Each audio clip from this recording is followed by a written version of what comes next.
So, Frank Woosley, I joined the firm in 1983, and throughout the rest of the 80s I did basic consulting, learned the business. In the 90s I led our financial services practice, first domestically and then globally, personally led the practice in Europe. In the year 2000 I became the lead relationship partner for Bank of America, and throughout the course of my career I always was intrigued by and experimented with contingent fees. And like back in 2002, 2003, like every other partner in our firm, everybody had done about 3 deals, one that worked out okay, one that worked out pretty good, and one that was a total disaster. And I got together with a guy named Tom Friedman in Chicago. Our clients kept asking us for deals, and so I got together with a guy named Tom Friedman in Chicago, and he and I postulated that if we did this on purpose, if we applied lessons learned, which was a euphemism for what, when we screwed something up, don't do it again. If we, took the lessons and best practices when we actually got something right, if we applied that again, we could actually do this.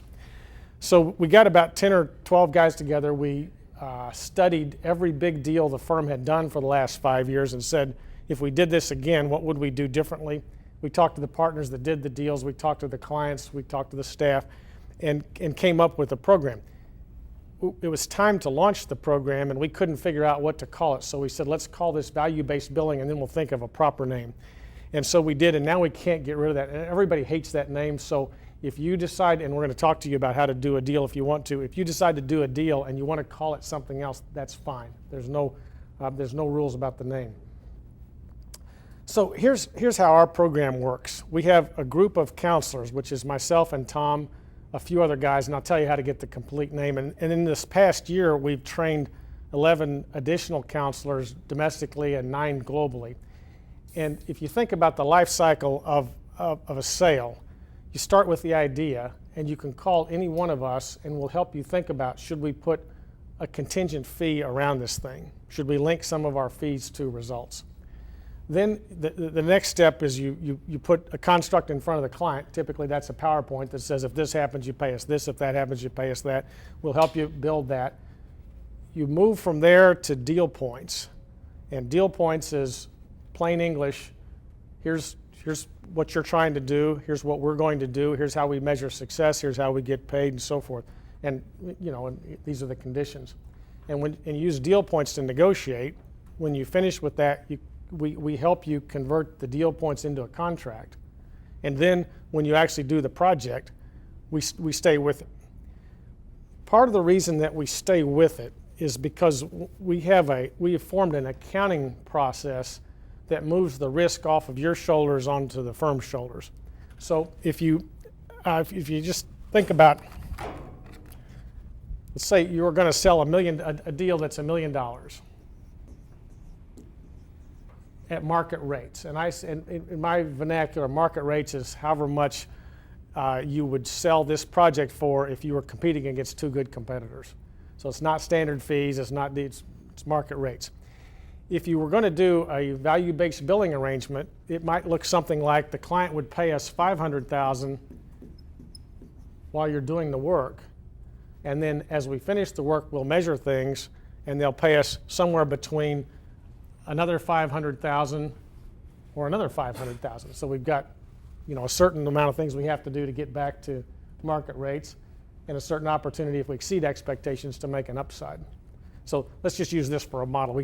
In our system, when you make a sale like this, if you've worked with Tom or me in the program, you book the sale at $1 million.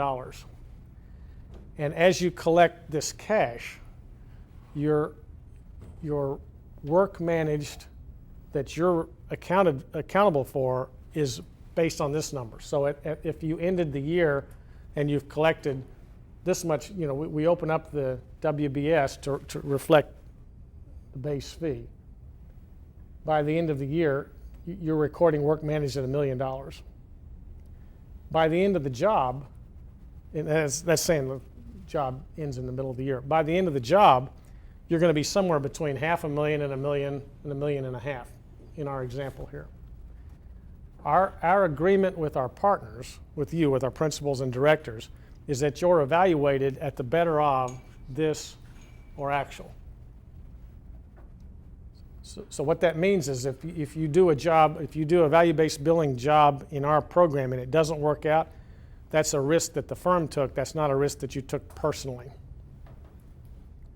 And the other key stakeholder in this is the firm. And what we do with the firm accounting is we use a series of tools to predict at the outset what a job is going to be worth. And it might, in this case, it might be $1 million, it might be 900,000, it might be $1.1 million, whatever it is, but it's not 500,000 or we wouldn't have done it.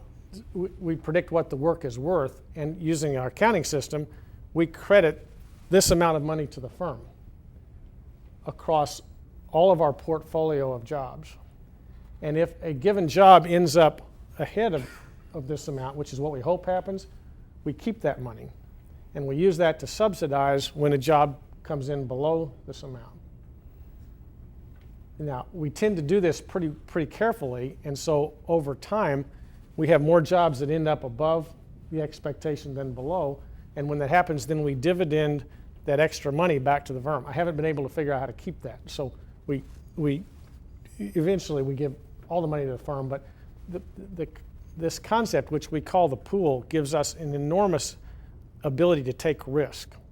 Because I don't know how any of your predecessor firms did this, but before we had this program, if you wanted to do a risk-reward deal, you found whoever your favorite person was in management and tried to get permission for it. And when they did that, there was two answers, and they're both wrong. One is they would say, well, you can do it, but you've got to change all these things, and invariably that would sort of screw the deal up. Or they would say, you can't do it, and maybe that was a deal we should have done. But anyway, either way, after you did the deal, everybody's terrified of it not working out, and it causes aberrant behavior. And when we compete and we're doing deals, we explain that to our clients. We explain how our investment portfolio works, why that gives us the courage to take risk, and if in fact something doesn't work out, could be our fault, could be the client's fault, could be the competitor did something, whatever it is, we'll live with the downside. Over the course, we've been doing this for about 10 years, and on average, the jobs that have gone through our portfolio, which is over $1 billion so far, averages about 20% higher margin than the same type of work that's sold a traditional way. So the firm has a lot of interest in doing this, and we have interest in expanding it.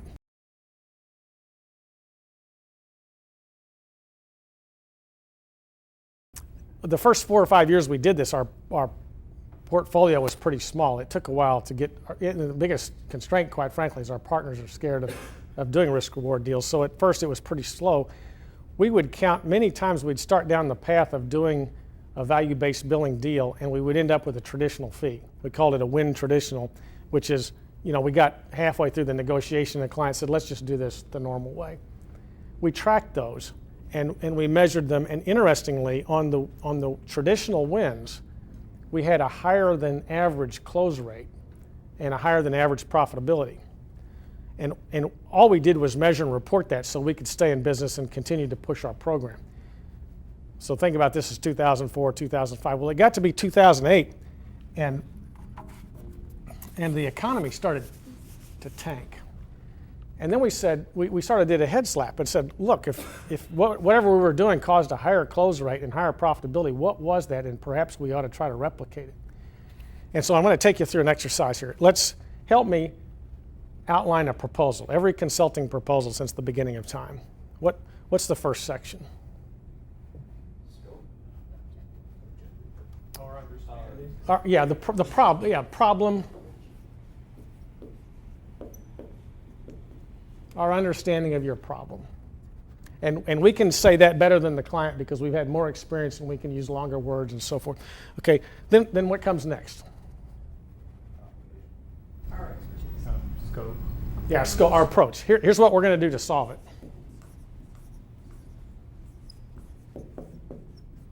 Okay, and we love this part. This is 900 pages of PowerPoints with tiny little font, and this is where we spend all of our time on our proposal writing this. Okay, then what comes next? And this has got all there's a lot of things you'll think about, but I put them all in an approach like the critical path and the organization structure and governance and all of that, how we're going to solve the problem. Then what comes next? That's part, I'd put that into approach. Now, all of that's assumptions, timing, all that's is how we're going to solve it. Yeah, price. The next thing is the fee. And how do you get the fee? Hours times rates. Right? Okay. And then what's the last part? No, this is a proposal. We're not contracting it. Pardon? Why us? Why Deloitte? Because we've done this before, and all of our friends like us, and and this is identical to everything our competitors say. Okay, so this is our proposal, and every proposal I'd written looks like this. And when we started the VBB program, my partners would call me and say, "My clients take this thing, and what do they do with it?" They go right here. They knew the problem. It's their problem. They don't really, in this league, they don't care much about this. They believe that that we're capable of solving the problem. They wouldn't be talking to us. What they really care about is here. So they go to the fee section and they say, "I got a problem. Your fee is." What do they tell you about your fee? It's too high for 2 reasons. What are the 2 reasons? Yeah, 2 reasons right here. You got too many hours in it, and your rate per hour is too high. We have just dumbed down this whole conversation into the thing that's least important in this entire document, and this is what we're arguing about. So my partners would call me and say, "Frank, we've got to do one of those value-based billing deals because this is what happened to me." And so we replace this with ours, and we say, "Okay, you're going to pay us a base fee plus an incentive fee that's a function of success." Great. Then we start actually reading our proposal. And what's missing? How you define success? There's no definition of success in here. Have you guys heard from the QRM guys yet? No. Just tomorrow. Okay, you'll hear from if you happen to put a definition of success in a proposal, they'll make you take it out because it creates risk. So you try to do a risk-reward arrangement. The first problem is that there's no definition of success in here. So you have to go after your problem statement and say, what is success? And how would you measure it? Then it gets really scary because when we start looking at a definition of success, why do we start throwing up? Let me give you an anecdote. So some team called me and they're doing a competitive bid to create a strategy for a jelly company. And it's about $1.7 million for the strategy. And the client said, "We want you guys to have some skin in the game." So they know, they said, "Skin in the game." Okay, that's Frank and Tom. So call those guys. So I went to see the team that's building the proposal for this strategy, and I explained to them that we won't do a deal where we get paid based on anything other than results achieved. So if you're doing a deal on a strategy, that means we have to have a meaningful role in implementation, and when the implementation is successful, we'll measure something, compare it to the business case and the strategy, and that's how we get paid for the strategy and for implementation. So we won't finish a strategy and have the client do some kind of, we think this is a good strategy or bad. You don't know if a strategy is any good until you try to implement it. So I explained that and said, "But you guys are good. We're going to make a good strategy, so we'll take a bet on it." Before the orals, a couple of these guys got me aside and said, "Frank, we don't want to do that because we know that they're not going to be successful with the strategy because their senior management team is dysfunctional." Now think about that for a minute. We're about to sell a client a $1.7 million program, regardless of how they pay for it, where we're pretty sure it's not going to work. That's what gives consulting a bad name. And if we ever were the people we wish we were when we grew up, we would walk into the orals and say, "Unless you fix the dysfunctional part of your executive team, we don't have anything to talk to you about. And here's how we could do that." The problem, after you've got a clear definition of success, is this approach may not solve it, may not achieve it. And it gets very, very black and white when you say, "Here's your problem. This is what success would be and how you would measure it." Then you begin to thinking really hard because often this approach is what we like to do, or it's what we did the last time, or it's what we're good at. But it's not necessarily everything that would take to achieve that. Everybody with me so far? So this is what we've learned since we started doing this. And if you want to do a risk-reward deal, this is mandatory. If I was in charge of the firm, which I'm not, thank goodness, I would make this mandatory every time we did a proposal. But this is what a proposal should look like. It should say vision. This is what your vision is, and the vision is the corollary to the problem. Your problem is you've got a big swamp and it's full of alligators. Your vision is you're going to open up a hotel and make a lot of money. It's so but the vision and the problem are pretty much the same thing. The next thing is the value proposition. And the value proposition says, what is it worth to you if you get this right? And we almost always leave that. You don't have to take notes on it. I'll show you later where this picture is in your stuff, but value proposition. Then the next part is, these are the challenges.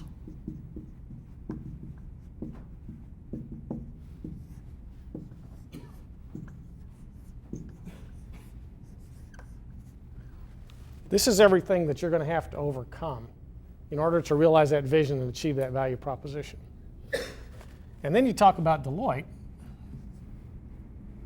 the Deloitte relationship. Here's how a relationship with us would resolve each one of these challenges. And it may not resolve all of them. Doesn't matter. It should resolve some of them. And then you get into the journey, which is,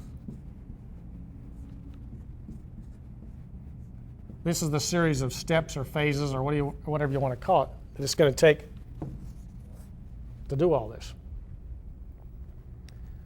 This is a vastly different discussion than this one is. Think about this one. This is about us. It's our way to articulate your problem.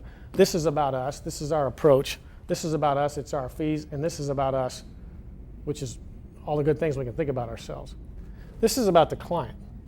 Saying to the client, this is what your vision is. And a lot of times when you take the time and energy with your intellect to articulate the client's vision, they haven't seen that before. They haven't thought about that. Getting this right, quite frankly, is a major step forward for most projects.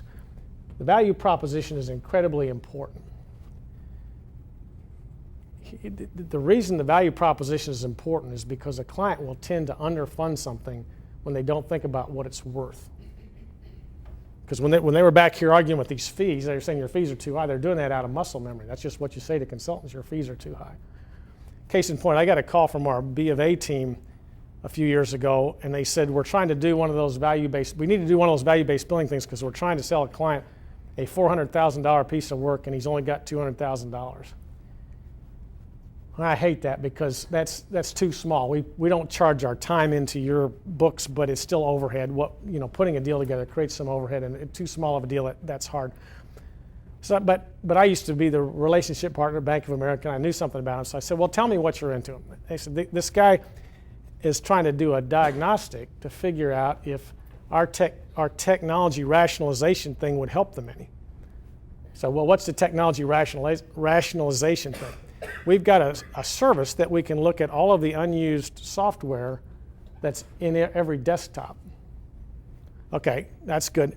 How much would that benefit the bank? And he said, we just did this for the federal government. It's about $7,000 per desktop. There's of net present value of unused software. How many desktops do they have? 370,000. So if you take 300, I have no idea what that number is, but if you take 370,000 times 7,000, that's a really big number. And we're arguing over $200,000. And what happened is that we landed on this piece right here. The first piece is a diagnostic. We landed on the diagnostic, and this guy says, I want a diagnostic of something without thinking about all the rest of this. And so we hadn't really figured out what the value proposition was. We're talking to the wrong guy. We're talking to the Joe Jr. assistant vice president who's been asked to go look into this. And that person is not our client. That person becomes our advocate because we work with him to create this picture. And then this is in the billions. And then he and us go talk to somebody in the C-suite that cares about $1 billion, because what we're interested in is making this journey with them. These chevrons could be the diagnostic, it could be some kind of design, could be a pilot, could be implemented. These would vary depending on what your problems is. But that's why the value proposition is critical. Then you get to the challenges. This is foreign to us, and this is, of all of the things that we do, this is the hardest for us to think about. For one thing, we just haven't worried about that in the past. When we do time and materials, what we're really doing is we're going to do a great job with this approach, and somebody mentioned deliverables. We're going to do a great job delivering the deliverables that we contracted to deliver. Whether that solves the client's problems or not has kind of not been front of mind to us in the past. It should be, but when we start investing our capital and betting on it, it has to be. So part of the reason this is hard is just we're not good at doing it.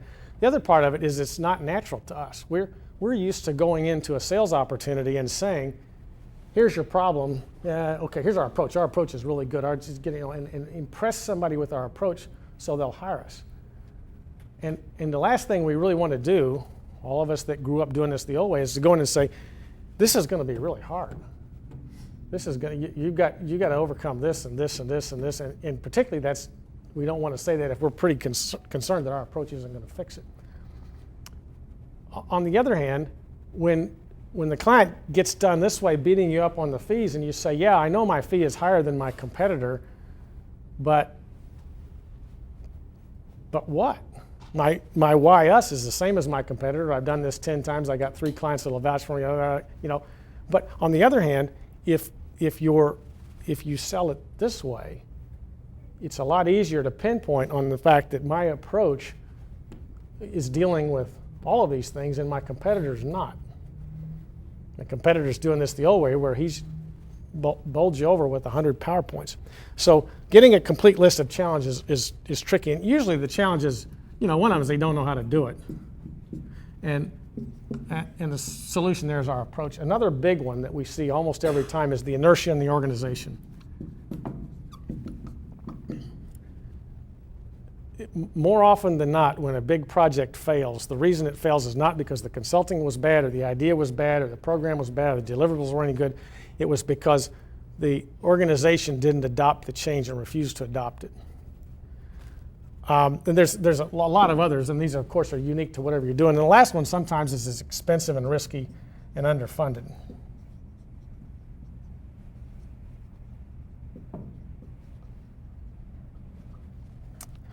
So when we think about these things, we talk about what are the problems. The problem you don't know how to do it. Okay, we've got an approach. We actually can take you through that. Inertia in the organization. We've developed a thing called the shared vision and goal alignment. And when I started this program 10 years ago, we told the organization that 1 out of 10 jobs probably wouldn't pay off, but 9 out of 10, the other 9 would, and the net of all that is we'd make some money. And they said, all right, let's try it. We've done this 300 times now, and we've had 2 really big jobs that we really took a bloodbath on. And both of those, we went back and looked at it. And one of the key requirements for a risk-reward deal is a goal. We call it goal alignment. So if you're paying me to, drain the swamp and remove the alligators and paint the buildings, I'm going to turn around and say, well, what are your executives getting paid for? Because if they're getting paid for the roof not leaking, then we've got a problem. So it's important that we have our goals aligned. And what we used to do before we got in these 2 big problems is we'd have a nice strong contract that said it's essential that our goals are aligned. You've assured us that they are. If it turns out while we're doing this work they're not, and that causes the work to fail, you have to pay us at least market rates anyway. To find out at the outset if the client is really confident that the goals are aligned. And clients in both of these 2 tough jobs looked at that and said, absolutely, yeah, well, they are. We got into it and found out they were. The CEO had told his direct reports, here's the marching orders, let's go get it. And they'd said, yes, sir. But 3 levels down, where you got to a lot of people that had to make decisions, the goals weren't aligned and they weren't going to get aligned. And in both of these situations, the client said to us, I know we said that in the contract, but we got no value out of this, so we're not going to pay you. And in our firm, we don't sue our clients, almost never. And so because they say, they waive the contract, said you can enforce this, but you'll never do business here again. And I know they've talked to you, but most of our business model is about long-term sustainable relationships. What we learned out of that was that the onus was on us. A contract is not enough to figure out goal alignment. So we went to our human capital function, which Mike was running at the time, said, Mike, we got this problem. He assigned some people to that, we funded it. We created a thing called the Shared Vision and Goal Alignment Diagnostic. And this is it's a correlation to this is a financial diagnostic. The SVGA is a inertia in the organization diagnostic. It's about $200,000 worth of work. It's 20 to 30 live interviews across a cross-section of the senior management, coupled with 400 or 500 web interviews. And we tailor this to every job. But it gives us output that scores across 10 dimensions that we compare to a database across these 10 dimensions and say wherever something shows up red, we've got a problem. So when we're going down a path with the client of taking a risk, well, first of all, if inertia in an organization is a concern, we've got a way to test for it. And of course, we've got this massive, wonderful human capital practice that can fix it. And when we're taking a risk with the client, it's mandatory that we test for this and we correct it.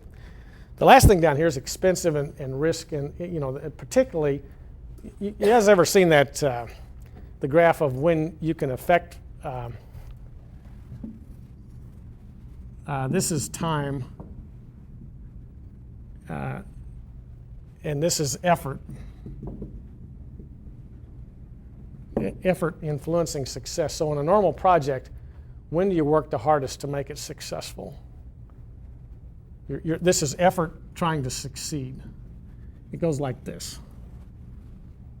You're getting towards the end and you're really staying up all night, you're trying to make it successful. And the corollary to that is when you can actually most influence the success of a program is like this. It's at the outset.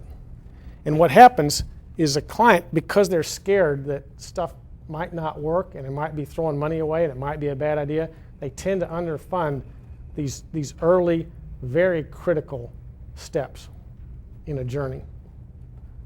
And so if it's expensive, it's risky, underfunding, that's when we use our VBB program.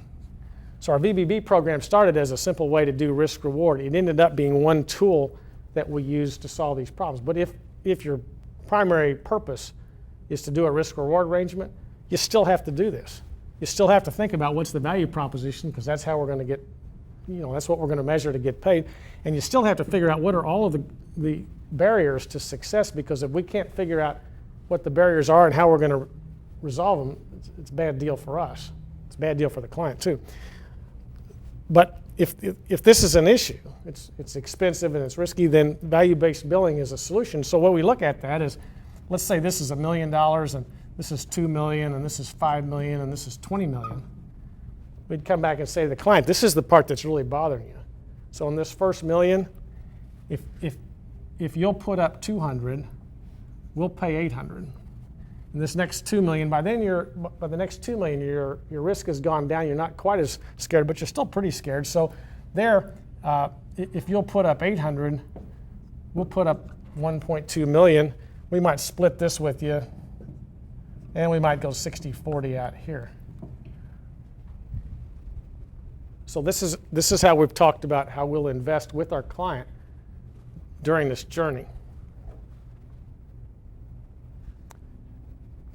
So you think about going from some junior person called and said, I've got a $600,000 diagnostic, can you guys do it for $200,000? To coming back to them and saying, this is a journey that's worth $100 million or $300 or $30 million or whatever it is. You've got to do all these things and we'll invest with you all along the way. It seems pretty straightforward, but this is vastly different than the way we typically sell.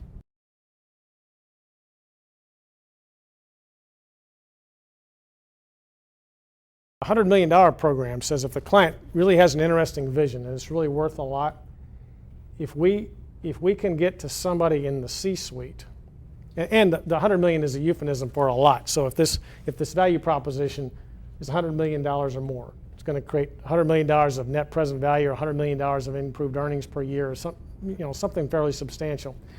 If we can get to somebody in the C-suite and show them this picture and say, maybe with the title joint venture on it, we want to take this journey with you. And if you're interested in doing that, we'll put up the first $1 million back here pretty much on us with no questions asked. Which means if we get to right here and you're uneasy about moving forward, we'll write it off. And so all the way through this thing, there's never any guarantees that, that the client has to stay. If the client decides at some point to stop, we've predefined what that means. But the $100 million program says we'll put up $1 million. And my partners, as typically happens in this firm, have interpreted that to mean $2 or $3 million on a couple of occasions.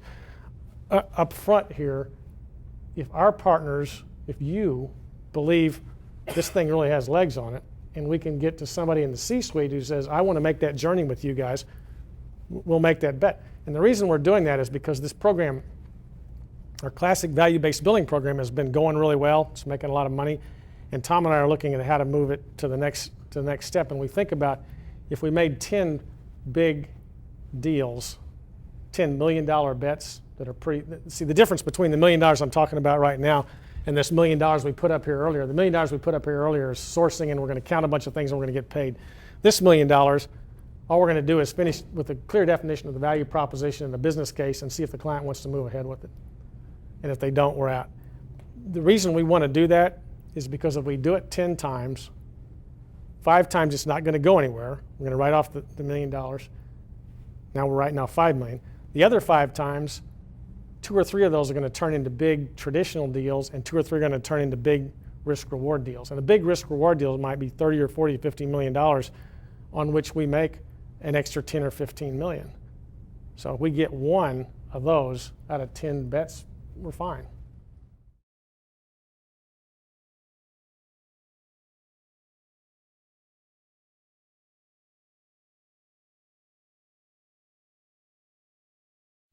No, it could be done anywhere. We think about when we have, like right here, we're 800, if we finish this step, we've got $800,000 in it. Right now we've got $350 million in our pool. We've got, $800,000 is a rounding error. It's not very scary. By here we've got $2 million in it, we start getting concerned. We would think about how serious that issue is, how much we're talking about betting, and we'd work that in somewhere where it made sense. We're doing a deal at Johnson & Johnson right now, and we can't run the SVGA yet because during this first step, we're getting a clear definition of the vision. Well, you can't test whether people's goals are aligned with the vision if the organization doesn't know what the vision is yet. So we've got to do the definition of the vision and the business case and what's going to happen. We've got to coach leadership on how to articulate the vision, and then we're going to have to test whether people get it or not. So you do that whenever it makes logical sense.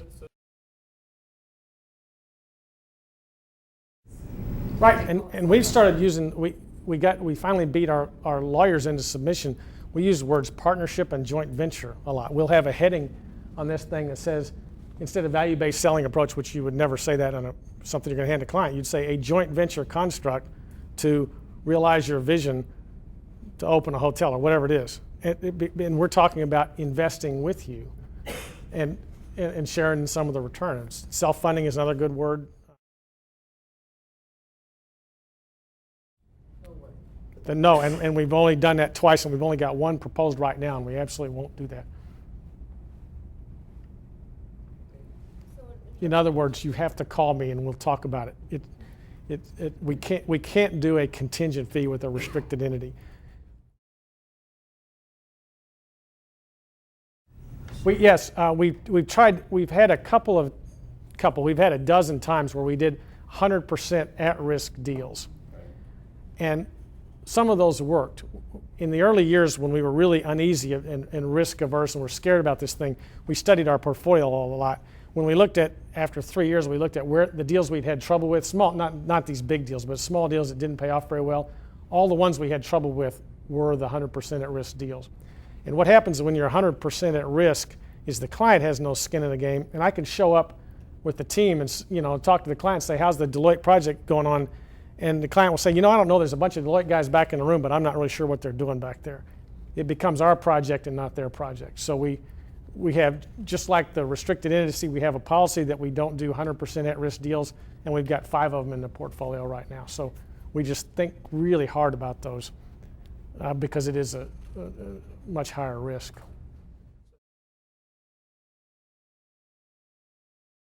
Right, we do that. The issue is, do we have a, quote, meaningful role in implementation? Meaningful role means, are we running a program office, or do we have a person or people in the program office during the course of the execution of whatever the strategy was? That's the first thing. And the second thing is, do we have adequate governance, which is what I just described. So if we're monitoring the degree to which all of the senior level people are doing the headcount reduction and they're not doing it, have we got the access to the top levels of the organization that we can tell them immediately that this thing's off the tracks and you got to fire this guy because he's not doing what he's supposed to be doing?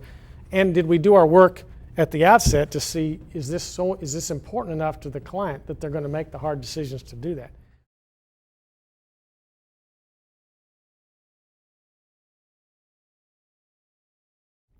Well, first, there's some rules, and if you go to the value-based billing website, so in Deloitte, if you go to DeloitteNet, in the upper right-hand corner, there's a little thing that says literature or jump to, and the first thing you got to learn is you got to click on jump to, because otherwise you just put something in, it'll take you to white papers from 15 years ago. It's a trap to see if anybody's told you about jump to.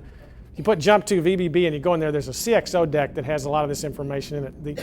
But to do a deal, we'll put 10% at risk, downside and upside, on just about anything. Qualitative, quantitative, whether the sun's going to come up tomorrow. I mean, we'll make that kind of bet. Limit the upside. The upside and the downside have to be balanced. Yep. Because when we studied the bad deals that we got in trouble for, egregious upsides got us in as much trouble as anything else. If you do $1 million worth of work for a client and the client has to pay you $10 million, it doesn't matter how much understanding you had at the outset, nothing good's going to come of that. So upside and downside have to be balanced. The 10 up and 10 down on just about anything. But if you're going to have more risk reward, then you have to be doing something that creates economic value. And the reason is because if it doesn't create extra economic value for the client, when it's successful, the client has no extra money to pay your upside. So if a client says, all of my employees hate me, and we can do a project to figure out why they hate you and fix that, and say if we could get from 100% of your employees hating you to 60% of your employees hating you, that's our fee. But if we could get it down to 20%, we should have some upside, some huge upside. It's that we tend to not do that, because even though all of the guy's employees love him, he doesn't have any more money to pay us. And so, so economic value is important. But we often, so it is quantitative things. We won't ever do anything where the client, and this is my partners always want to do this, let's just finish the job and let the client tell us whether they liked us or not. That's really bad, because the client figures out the best way to save money is to disagree with whatever. We've just incented the client to be mad at us. So we won't do that. In the quantitative world, though, we've learned to measure things that impact economics as opposed to purely the economics. We tried to do some deals where we said we're going to change cost of goods sold. I defy you to isolate whatever you did and say that had any impact on cost of goods sold. But back in this pricing thing, if you said if right now your salesmen are violating from this principle 98% of the time, and here's a quantitative analysis that shows if you could get that violation down to 40%, it would create this amount of money. When the client agrees to that, then we agree that what we'll measure is the change in the violation as opposed to trying to actually find that money. So we've learned to do things like that. But qualitative stuff is okay, but if it's not going to create economic value, we'll limit what our upside and downside is on that.